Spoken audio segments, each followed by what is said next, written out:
In a dusty village, nestled between jagged hills, where the sun baked the earth golden and the wind whispered secrets through ancient olive trees, lived a shy girl named Lily. Her beauty turned heads wherever she went, long raven hair cascading like midnight silk, eyes glowing like polished amber in the firelight. But she kept her gaze low to the ground, her voice softer than a lamb's gentle bleat. Folks in the village said she was born timid, always hiding behind her mother's worn skirt, even as a small child, afraid of the world's sharp edges. Across the wide valley ruled Rocco, a hulking goon with a jagged scar, splitting his thick brow and massive fists that crushed walnuts for sport with a single squeeze.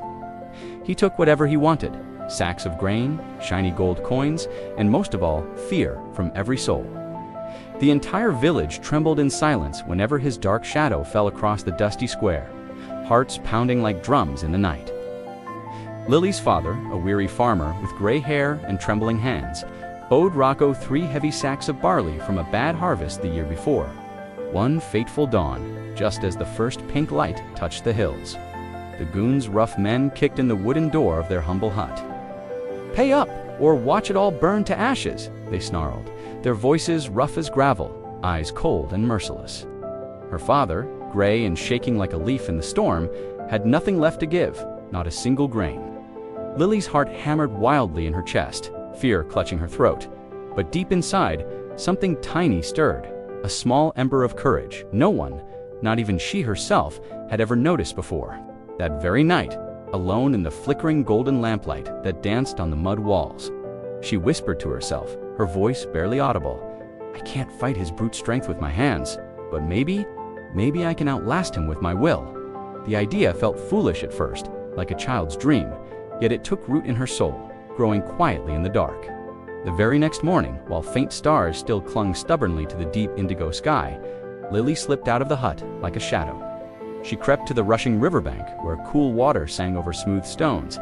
With careful hands, she filled a simple clay jug with crystal clear water, carried it home, balanced on her slender hip, and poured every drop into the cracked, thirsty garden behind the hut. One jug, that was all she managed that first day. Her thin arms ached with unfamiliar effort, her worn sandals soaked through with morning dew. But she returned inside before the rooster crowed its wake-up call to the village. Day 2 came, and she did the same. Same jug, same winding path through the olive groves. She told no one, not her father, not the neighbors, keeping her secret close. Rocco's men rode past on sweaty horses, laughing cruelly at the mouse girl who flinched at every shadow and sound. What happens when a whisper of effort meets a mountain of muscle? Keep watching. Lily's about to shock the entire village with her quiet power. Weeks bled slowly into months, each day blending into the next like threads in a loom. Lily never missed a single dawn, rising before the world stirred, her bare feet patting softly on the cool earth. The clay jug grew familiar in her grip, its rough handle fitting perfectly now, and calluses bloomed like secret roses on her once soft palms, proof of her growing strength. She added a second jug one week, then a third the next, timing her quiet steps so Rocco's patrols, with their clanking swords and booming voices, never spotted the pattern she wove into her days. Seeds followed soon after. Precious barley seeds stolen in tiny handfuls from the communal field under the cover of twilight, planted in neat, hopeful rows that she patted gently with love. She sang to them under her breath as she worked, soft lullabies her mother once hummed while rocking her to sleep as a baby. Rain came sparingly in that dry land, fat drops rare and precious. Lily caught every single one in old wooden buckets, rationing life to the dry soil with careful, patient hands. Rocco, the fearsome goon, heard rumors swirling like dust devils about green shoots, daring to sprout behind the debtor-esque crumbling hut. Furious that someone defied his rule, he stormed over one afternoon, his heavy boots thudding like war drums on the packed earth. "Who dares grow a single blade without my say?" he bellowed, his voice echoing off the hills. Lily stood bravely in the doorway, jug balanced steadily on her hip, her chin lifted for the very first time in her life. The goon towered over her like a dark storm cloud, but her amber eyes held steady, unflinching. "My father's debt will be paid in full," she said, her voice clear and strong as the rushing river itself. Rocco threw back his head and laughed, a cruel sound that made birds flee the trees, then kicked piles of dirt over the tender green sprouts, grinding them into the ground and left with a sneer. Hot tears stung Lily's eyes, blurring her vision as she knelt in the ruined rows, her heart aching with sorrow and anger. Yet the very next dawn, before the sun painted the sky gold, Lily was back at the river.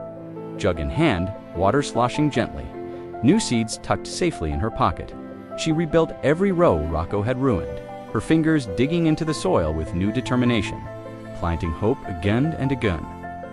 Villagers peeked fearfully from behind wooden shutters, whispering among themselves. "She's mad to keep trying." Her father, voice cracking with worry, begged her to stop, terrified of the goon's next wrathful visit. Lily only smiled, a small and fierce curve of her lips, and replied, "One jug at a time, Papa. Consistency is my sharpest blade, stronger than any sword. Single kick can crush a fragile dream, or harden it into unbreakable steel." Will Lily's quiet rebellion finally break Rocco's iron grip on the village? Don't blink, the best part is coming. Seasons turned like the slow wheels of an old cart, spring blooming into summer heat, autumn leaves falling, winter winds biting cold. Lily's once slender arms corded with hidden muscle beneath her simple woven dress, earned from countless trips to the river. The garden thickened miraculously into a golden patch of swaying barley that no patrol dared trample again. Word had spread like wildfire through the huts that the shy girl now stared down armed men without flinching, her gaze steady as stone. Rocco's tax collectors, grumbling under their breath, found neat sacks of barley waiting at the hut each harvest moon, exact to the very grain, no more, no less. The crushing debt shrank bit by bit, then vanished entirely one glorious day. Still, Lily watered faithfully, planted with care, harvested with joy. The garden no longer fed just her family. It fed hungry neighbors, children with wide eyes and empty bellies. Little ones trailed after her like ducklings, begging for stories of the brave river queen who tamed the land with water and will. One blistering noon, when the sun hung mercilessly high and heat shimmered off the fields, Rocco himself returned, alone this time, no men at his back.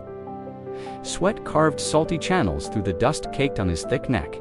He stared in silence at the endless swaying barley, golden waves under the blue sky, then at Lily, wielding a wooden hoe like a warrior staff, her stance proud. "You," he growled, voice low and rumbling, "you paid with nothing but dirt and stubbornness." Lily met his glare without fear, amber eyes shining bright. "Small actions, big results," she answered calmly, her words carrying the weight of every dawn she had risen. Something cracked deep in the goon's hardened eyes, perhaps anger giving way to reluctant awe. He turned without another word, his boots quieter this time on the path, and he never came back to threaten the village again. Years later, weary travelers passing through spoke in hushed, wondering tones of a village where fear had finally starved and died. At its beating heart stood Lily's vast field, endless rows of golden grain fed by the same faithful clay jug, now cracked from years of love but cherished on her porch like a trophy. She married a kind miller, with gentle hands and a warm laugh, and together they taught their bright-eyed daughters to rise before dawn, to carry their own jugs with pride. And every single sunrise, the River Queen walked the narrow path. She de-worn deep into the earth with her steady steps, proving to all who watched that consistency. Carves mighty canyons where impossible mountains once stood tall and terrifying. Your own jug is waiting right now.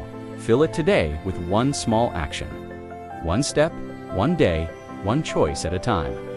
Greatness isn't loud or showy. It's faithful, day after day. If this tale lit even a tiny spark in your heart, smash that like button. Subscribe for more fire to fuel your soul, and drop a comment below. What's your daily jug? Let's inspire each other to keep going.